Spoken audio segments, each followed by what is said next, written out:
Hello, my bookworm friends. Kim here, and welcome on back to Bookworm Buzz.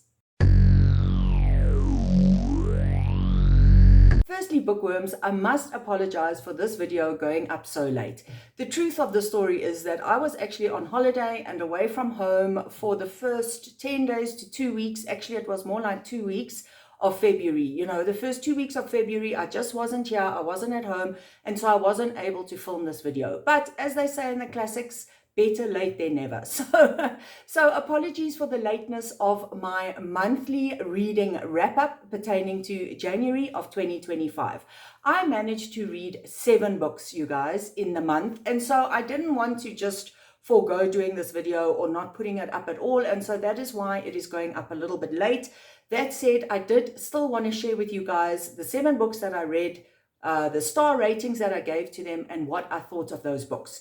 So right, without further ado, because like I say, we have 7 books to talk about, let's kick things off. So what I intend to do in this video and in all future videos like this is that I will obviously start with my least favorite read of the month, and then I will work my way up to my favorite read of the month. I am happy to say, you guys, that I had a very good month, but that does not mean that I did not have a 2-star read. I did indeed have a 2-star read, and so coming in 7th position for the month of January is this book. Now, I was really excited for this one. I thought I was absolutely going to love this one, and unfortunately, I just didn't. This was luckily my only 2-star read of January 2024. But just very quickly, I don't want to go into too much detail about this one. This one has actually been marketed as a horror novel, but I didn't really find it all that horror-ish. It was more of a, I don't know if you'd say a mystery or a crime type of novel, but whatever. Basically, in this novel, the main character is a detective by the name of Tess. She is the daughter of a very famous detective who was responsible for catching a serial killer in the past. That serial killer that her father caught was now being put to death. That happens in the opening chapters of this book. But there is now a serial killer, a new serial killer called the Outcast on the loose. And the Outcast now murders her parents. Now, I'm not giving any spoilers here. These are things that you can read on the blurb. But basically, her parents are murdered. Her daughter is kidnapped. So her and her husband have to go on a wild goose chase trying to find this serial killer. Now, with all of that said, I thought I was going to love this one, but like I said, I just didn't. I thought this book got off to a crackingly good start. For the first 50 pages or so, I was so engrossed and I was like, yes, please sign me up. This is going to be a 5-star read for me. And then, unfortunately, by the middle of the book, I found that my interest was waning. I was losing interest in the story a little bit. And then by the end of the book, I was just totally disinterested. I couldn't wait for this to end. I wasn't enjoying it at all. I just thought there were way too many characters, and more characters got thrown at us towards the end of the book. Some of the characters went by different names. Then, without giving too much away, there was a certain character where there were multiple personalities involved, and those personalities all had different names, and I just couldn't keep up with what was going on. And so I really didn't enjoy this one, and unfortunately, I won't be able to recommend it. Then moving on to the next book that I want to share with you guys. This was my only 3-star read that I had for the month of January. I did have a 3-star and a 3.5-star. So this is the 3-star read. This is this book by Sally Hepworth. This one is called Darling Girls. Now, many of you might have heard about this one. There may be some of you that have even read this one. I know I'm a little bit late to this one, but basically I'd been hearing so much about it and it was getting a lot of hype, and so I decided to pick it up. Unfortunately, this one was just okay for me. It wasn't bad. I mean, a 3-star rating from me means that I did enjoy the book. It wasn't bad, but it wasn't one of my favorites. So this book really follows the story of 3 sisters, except these sisters are not sisters by blood. They are sisters by, I suppose you would call it, circumstance. So basically, these 3 girls grew up in a foster home and they became incredibly close as sisters. Now, what happens in the story is that as they are, well, let me say, as they get older, they're now adults, human bones or human remains are found under the house where they grew up with their foster mother. And of course, this raises questions, and the three girls now have to come forward and talk about their experiences in this house and living with Miss Fairchild, who was their foster mom. And that's all I'm going to say about that. So again, on the face of it, I should have loved the story. It just sounds like it had all the elements to be a great read. And it wasn't bad. I didn't dislike it. I didn't hate it, but I didn't love it as much as other people have. I think this one was definitely a book that has been very overhyped, well, in my opinion, and I will tell you why. So basically for me, this book stayed very safe. Now, it does cover some very dark elements, so don't get me wrong. I'm not saying this is a fluffy read. There are concepts of murder, of child abuse, of child neglect. These are very heavy and dark subjects. However, I just felt that this author didn't go as dark with those topics as she could have. She seemed to keep things a little bit light, a little bit fluffy, but again, you guys must know that I can handle dark reads and I love dark reads. So there may be some of you that will read this book that will think, thank you very much, that is dark enough for me. I don't need any more darkness. But for me, I just thought it was a little bit fluffy, a little bit light. I also wasn't a massive fan of the writing style in this novel. I just thought it was fairly basic. No offense to the author, but a little bit basic, a little bit pedestrian. I found some of the dialogue not 100% great and a little bit cringeworthy, and it read a little bit YA to me, and I am not a fan of YA novels. Now, although the topics were very dark, well, like I've said, the topics were dark, the author didn't push herself. She didn't push herself to really go there, to make this book punch you in the gut, you know, to take these dark concepts and really explore them. I just felt they were done a little bit superficially maybe, although I have read some reviews where other readers didn't find that. So I suppose it depends on you and what type of reader you are. So if you are the type of reader who doesn't like novels to go specifically dark, you know, you can handle maybe dark concepts, but you want the novel to sort of deal with them a little bit more, how do I say it, in a little bit more of a light and fluffy way, then this may be the read for you. For me, I just found that I was wishing this one would go a bit darker and would really, you know, gut punch me, which it didn't do. So overall, this was not a bad read. It was fairly fun, entertaining, and a good way to spend a few days, but definitely won't be an all-time favorite of mine. Then coming in 5th place for the month of January is this novel. This one is titled What Lies in the Woods, and the author is Kate Alice Marshall. Now, this is another book that I ended up getting my hands on and deciding to read because I had heard so much about this one. And in general, I did enjoy this one. I awarded this one 3.5 stars. Now, in general, I really don't like to award half stars. I'm someone who believes it's surely a 3-star or a 4-star, but in this case, I just really genuinely couldn't decide, and so I landed on 3.5 stars. So again, this one is a thriller novel, probably a little bit of a psychological thriller as well. In this novel, we are following 3 friends. Now, the main character is Naomi. Now, when these 3 friends were children, they went into the woods to play, and a very traumatic, terrible thing happened in that Naomi was attacked by an adult. Somebody attacked her and stabbed her 17 times and left her for dead. It is now in the story 20 years later, and something happens in the story, and Naomi now has to face what happened in the past. Just bear in mind also that Naomi did live to tell the tale, obviously, because as I've said, she was now an adult, and she did identify her attacker, and it ended up being that her attacker was sentenced to, was it 20 years or was it life? I think it was life in jail.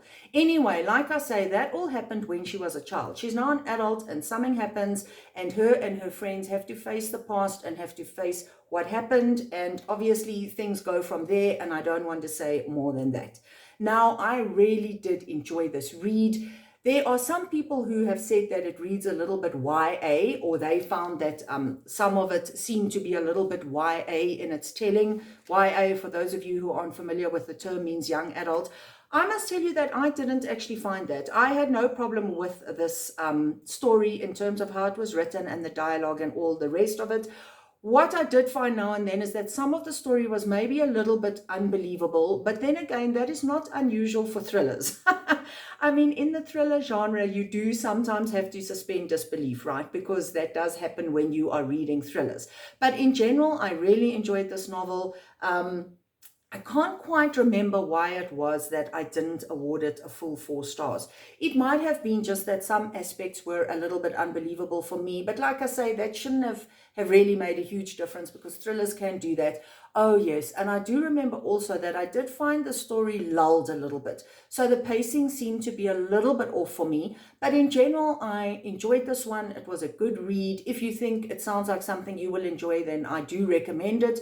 Maybe it's been slightly overhyped. Maybe that was a little bit also in my mind. I had, hyped this book up so much in my mind because I had heard so much about it. And so then it can sometimes be very difficult for the book to live up to expectations. But I do recommend this one. If it sounds interesting to you, definitely grab it and give it a try. And now, my friends, happy days, because now we are going to start talking about the 4-star and 5-star reads that I had in January 2025. So I have 2 4-star reads and 2 5-star reads. Is that not just a great way to kick off 2025? So let's carry on now with the video. Let me start with the book that now comes in 4th place, and that is this one, The Book of Witching, and this is by C.J. Cook. Now, this is what I would describe as historical fiction, fantasy, light horror, witchcraft. Those are all the genres that I think this book would fit into. In general, I am not a historical fiction reader. I have read a few historical fiction books, and actually the truth is I've quite enjoyed them. But in general, I'm not someone who gravitates towards historical fiction. But when it involves witches or witchcraft, I tend to really enjoy it. And so I couldn't wait to pick this one up. And I'm so happy to report that it was a 4-star read for me. So this one is basically set in different centuries. It has a dual timeline, which I often love. Although in honesty, what can sometimes happen with dual timelines is that I often prefer one timeline very much more than the other one. And that was the case in this book as well. But basically in this book, in the present day, there's a situation of 2 or 3 friends who go on a hike and something happens and they get caught in a fire. One of them dies, one of them is missing, and one of them is seriously injured. Then in the dual timeline, we go back to, I think it's about 1953. And we're following the story of a woman, a lovely healer.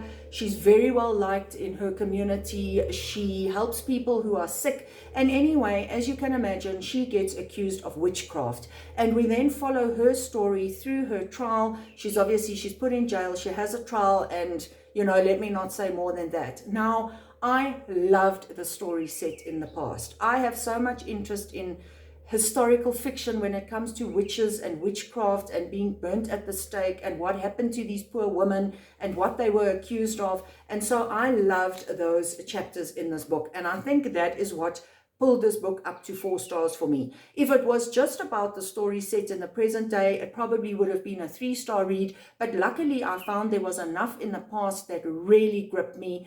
Like I say, the witchcraft aspect of the story I absolutely loved. And so that is why this one gets 4 stars. So if you guys think this might be something that you are interested in, I would recommend it. Like I say, you may find that you also prefer the witchcraft chapters over the present day chapters. But all in, the entire book in totality was a good read. I loved this one and had tons of fun with it. Then coming in 3rd position is this book over here that I read on my Kindle. This one is called Maeve Fly by C.J. Lead. Now, this book is a 4-star read, you guys, but I have to premise my review here by saying this book is not going to be for everybody.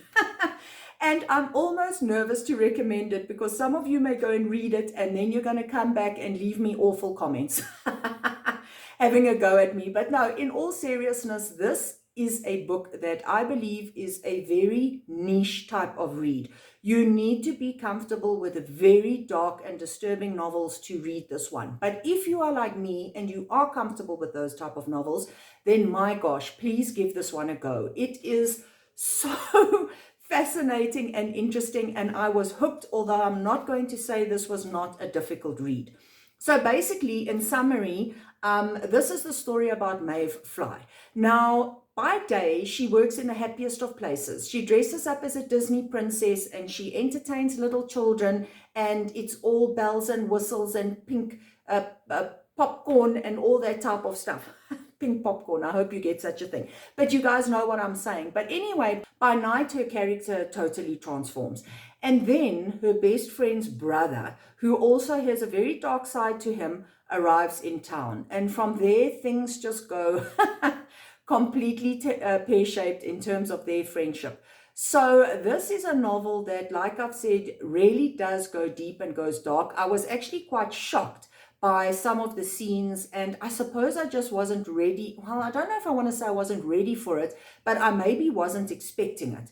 This book goes into themes of murder, torture. There's scenes with lots of gore. There's quite a few very hectic sex scenes in this novel.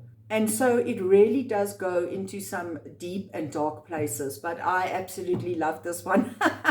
This one just tickled my little dark reading heart, and yeah, that is why it gets 4 stars from me. But like I say, be warned, if what I've said does not appeal to you, obviously it goes without saying, don't pick this one up. But I know there are a lot of readers out there that can also do dark and disturbing, and if that is you, then definitely pick up this book.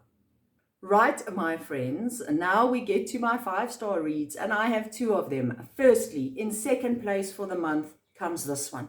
Many of you might have heard about this novel because it was getting a lot of hype for quite a long time. This one is called The Eyes Are the Best Part. The author is, oh, sorry, I'm covering the author there. The author is Monica Kim. Now, yes, this book is what it sounds like. It is about eating eyeballs. Initially, I wasn't too sure if that was actually what was going to be covered in this book, but yes, it does relate to that. So basically, in the story, we are following G1, I'm not quite sure how to pronounce that, but basically it's her sister, and her mother who live together. Their father is still alive, he's around, but he left the family, leaving the 3 of them alone together. G1's mother then meets a white guy and gets into a relationship with him. And G1 and her sister can't stand this guy. He eyeballs them, he looks at their breasts, he makes funny comments towards them. And so G1 decides that she is going to extract her own form of revenge and vengeance on this man. And basically the story goes from there. Yes, it is dark, you guys. It is dark, but not, I don't want to say not gruesome, but it is just so well written that the darkness in the story, I believe, you know, you can cope with it. But again, if you are someone who really doesn't think that the concepts in the story are going to be for you, then give it a hard pass. But I absolutely love the story because it's totally gripping, but it's also gruesome and it's also a little bit exciting. And G1 herself is such an interesting character. She's got such interesting parts to her character, and you see numerous different sides to her in this book, and I just loved reading about her and her sister and her mother and the overall relationship with this white man that has appeared in their lives. You know, the other thing about G1 is that she's clearly a very disturbed character, but as the reader, you go through large parts of the story, I mean, I can't tell you how much, where that doesn't really come to the fore. You only start to notice how disturbed she is as the story progresses. And so obviously it was like the slow pull that just kept me reading, and I was just so engrossed, and I just couldn't turn the pages fast enough. So let me end off by saying that if you are the type of reader that enjoys the odd horror novel here or there, then this one might be for you. This is a book that is a little bit different. It's a fascinating story. It's got very interesting characters. And yes, it goes there in terms of some very different subject matter. So I loved it. I'm so happy I read it, and 5 glorious stars from me. And then, my friends, happy days. My #1 read of January 2025 was this awesome book from what has become my all-time favorite author. I just go crazy for this author and the books that she writes. This author is Ashley Winstead, and this book is called The Last Housewife. Now, before I carry on with this, the good news is Ashley Winstead is actually coming out with a new release, a new book in March, and so can't wait to get to that. But back to the story. Let me just start off by saying that this is definitely an adults-only book.